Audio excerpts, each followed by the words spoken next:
Hey guys, Moose here. We are back with another episode of Stonehearth in our Rayya's Children playthrough, and it may not sound like it, but there's very little that came out this day.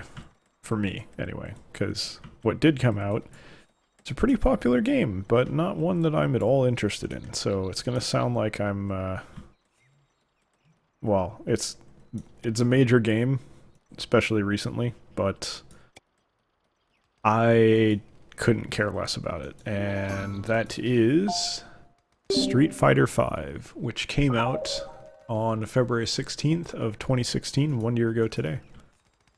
And I never played it. I have no interest whatsoever in fighting games, and I will never play it. But the reason I'm going to talk about it is because of how it came out at release, where it was unfinished, buggy, I think, anyway, but basically it was an unfinished game. And I'd like to talk about games like that, because one thing about gaming, which is really interesting, is if you think about it, it's probably one of the few industries where if you buy it initially, you're paying the most money for the worst version. And I think that's a really interesting reality of the situation, thinking about why anyone would ever buy a game on release. And if you think about it logically, there's no reason to ever buy a game first when it comes out right away. With very, very few exceptions. And I would argue that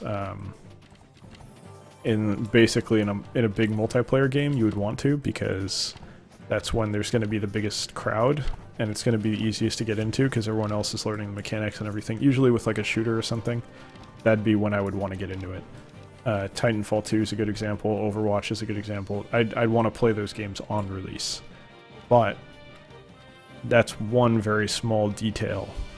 There's a lot more going on.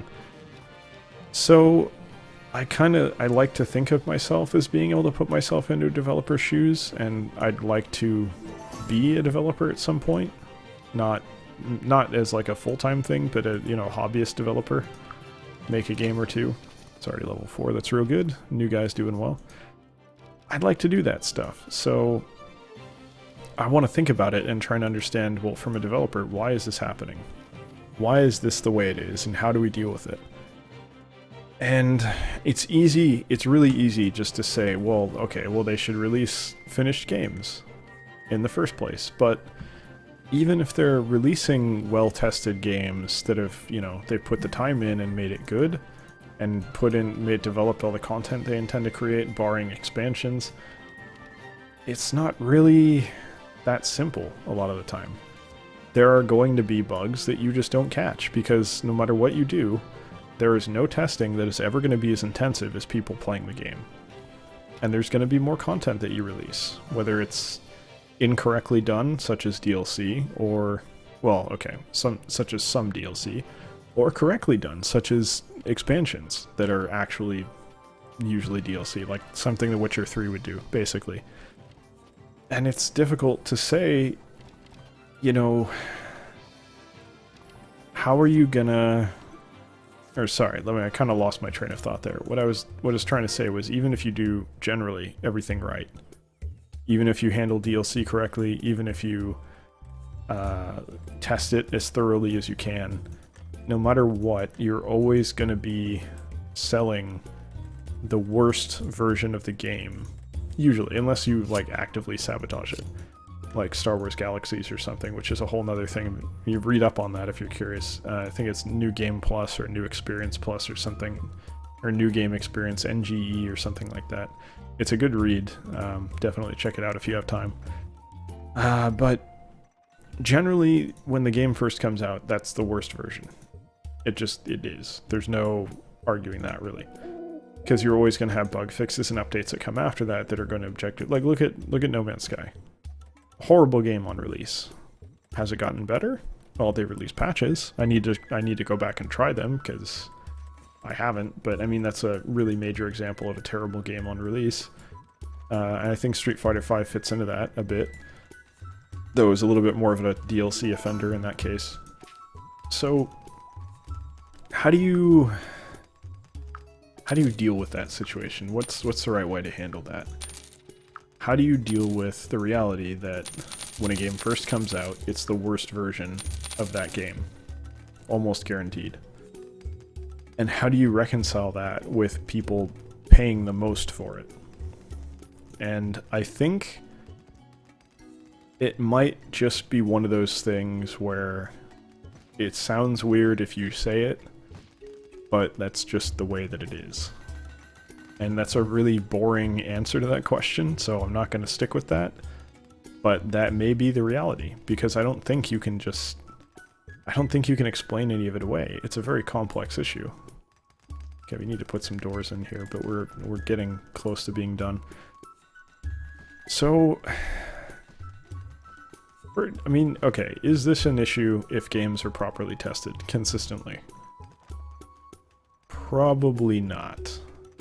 I would say it probably, because you're always going to have a certain, but it'll be like an amount of bugs that are totally understandable and totally tolerable. But at the same time, with PC gaming in particular, those prices drop pretty quick. Like, you're going to generally see prices fall within a few months of the game coming out, I think, with some exceptions. But generally, especially for indie games and stuff, they're gonna drop. They'll go on sale or something.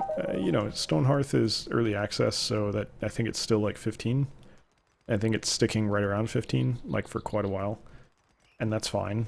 But it does go on sale, I believe. I think I got it, or maybe it was like 20 and I got it for 15. I can't even remember. Maybe it was 25 even. I should go look it up sometime. Figure out what, because I talked about it. I actually even did a review for it, which you shouldn't watch because it's, I don't know, I was trying something new on the channel. I don't think it worked out too great, which is why I don't do them anymore. But yeah, like, especially with, I think, early access games add a whole new dimension to it. But just if we're talking about it in a or not in a vacuum, but if we're saying, okay, for games that are actually just released, a released version of the game, version 1.0, whatever you want to call it, or a game in that situation, we still can't make recurve bows. Okay. What am I going to make to level up here? Probably these. Let's make like... No, that's ridiculous. Make like 25. And we'll cut down some more trees. So, wow. Okay, so version 1.0 games... What's the argument here? It's probably going to be... It's got to be the worst version. I think for those, it really has to be thoroughly tested. Like, you can't have a Street Fighter situation. I mean, you're going to, because you have name recognition and brand recognition for that, so it's going to happen. Let's make 10. But I think that's suicide at this point. Even if you have a well-recognized brand, you're going to pay for that if you do that. People are going to associate your name with whatever shit show, you know, you fucked up pretty bad. So they're not going to be too happy about it. Oh good, we're done. So, I think, generally speaking... Okay, it's not blocked off, they're just having trouble pathing for whatever reason. It had, if you, for a full price title, like $60 major title coming out, day one has to be not bug free, doesn't have to be bug free, but it has to be clear that there was a good faith effort made to make the game playable. And if you're gonna do any kind of DRM bullshit and have it be on, you know, you have to connect to your stupid ass server to play the game, which, you know, I'm looking at you, EA. This SimCity release is a good example of this. If you're gonna do that, you better make damn sure it's gonna work. You better, like, that's almost more important to stress test that than it is to test the game. Because if that goes down, no one can play, regardless of their issues, and that's unacceptable. And then at that point, you're giving... Basically, if you're creating a situation where a pirate has a better experience with your game than anyone else, you fucked up. Like, you fucked up really bad. And you cannot allow that to happen as a developer, I feel. Certain companies do it because they don't have to care. You know, their EA is big enough that, you know, what's anyone going to do if they're not going to play it? You want to play a SimCity game? Other than that, tough shit. I mean, of course, City Skylines blew up because of this, but, you know, there's not really The competition is a little bit different. I'm not mining anymore. You guys can follow orders again. What the hell? Guys. What's the issue? Why are we not following orders? There we go.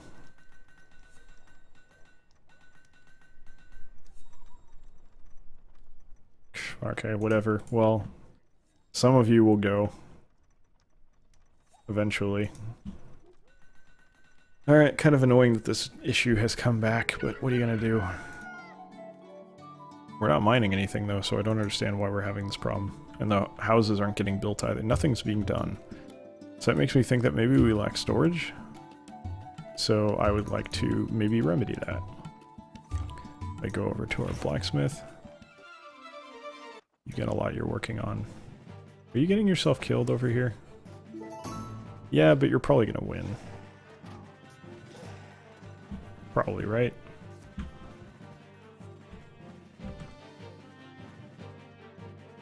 Yeah, we're gonna win, I think.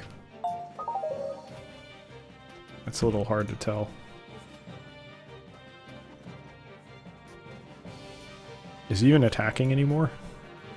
I think the other knight's just beating the piss out of him and he's like, I don't know what I want to do. Alright, that should be fine. And the cleric's here anyway, so that's good. Alright, we cheesed it. That's fine. Alright, back to making vaults. So, yeah, okay. I can't even make 10. That's unfortunate. Well, we'll move the gold up to the top. And then make 10. So, does that totally rectify all of the issues? I don't think so.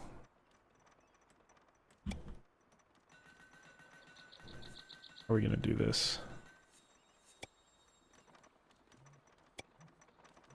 Okay, that actually worked out perfectly. And we'll put down some potions. Get these out of inventory. Yeah, okay. Given that they're immediately storing stuff in these... Oh, no, they're not. Oh, it looked like they were. I think that might help with everything. Yeah, storage might be getting full. I have a feeling that's the issue. No food. No food. Anything but food. And then the last one's getting placed here. Anything but food. Let's empty this out. I want to go back to only having food up here. I think that'll help. And we'll see where it goes from there. But yeah, so for a game released as 1.0, it's got to be a good faith effort, has to be made for testing, otherwise you might do okay for that title. That title might sell, especially if you're a big company, but you are definitely paying a price for that. You are creating a situation where people are going to have ill will towards you, and you will get noticed for doing that. Street Fighter V is a good example. I think that SimCity is another good example. People will notice, people will make you pay. It's going to happen. There is absolutely no getting around that. So, at that point, I guess, perhaps it comes down to early access, and then we start talking about what are the expectations, I think, for early access. So, I understand the desire to get cash early, because it helps for development, for a lot of reasons, and that's completely valid. I don't believe we actually have this stone, so I'm gonna get rid of almost all of it. Actually, I'm gonna get rid of literally all of it, and then mine some more, because I don't fucking trust it. So, I get that drive, I understand why that is done, and I understand the benefits of it. And I understand that there's really, like, sometimes you need that. But I think as much as early access is useful... Okay. Are we attacking them? Yeah, looks like we got them. As valuable as that can be to a game's development, I think you're trading long-term success for that. Usually. And there's some examples. So generally, I think going out in early access is not a good idea. Long-term. It's one of those situations where if you can afford to wait, you need to wait.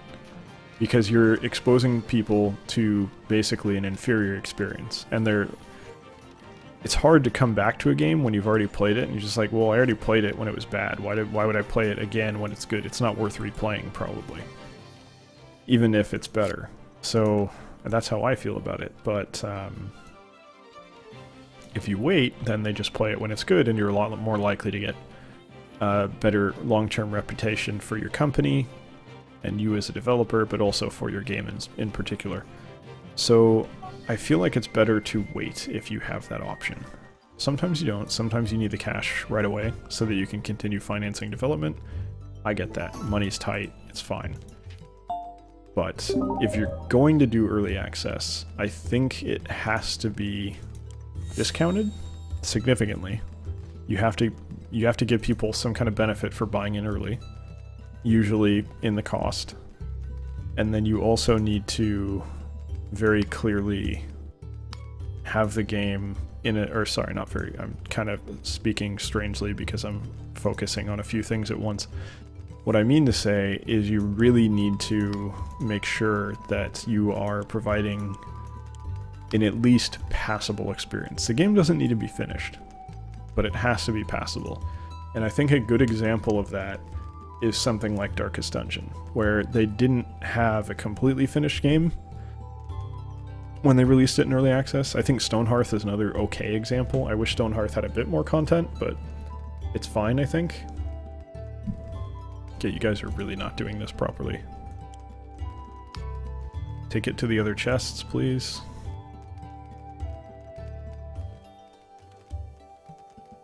Yeah, okay. They're being weird. Why are you putting it in here?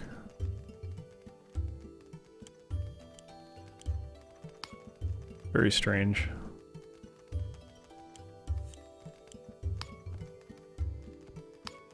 Okay, well, anyway, that seems fine. So, Darkest Dungeon was a good example, Life is Feudal is a good example, Stonehearth is a good example of early access, I think. I would prefer if Stonehearth hadn't done it until a little bit closer to release, to be honest. I think it doesn't need more work, really, it just needs to be closer to release. Because you don't want to sit in early access for too long. You want to clearly have a plan of like, I'm going to go to early access, I'm going to be here for 6 months, and then the game's going to come out. You don't want to have a game that's perpetually in early access. I think that's detrimental overall. So, I think providing some kind of reason for people to get in early to offset the reality that they're not getting the full game and they're probably robbing themselves of the experience of the full game to a degree is very important, and I also think having something that's actually playable. You don't want people... If people feel like they're paying you to beta test your game and play a really, really unfinished version of your game, they're not going to react well. You're going to have a bad experience. And it's not just because they see it in those terms, it's because they're not having fun playing it, because beta testing is not fun. Alpha testing is even less fun.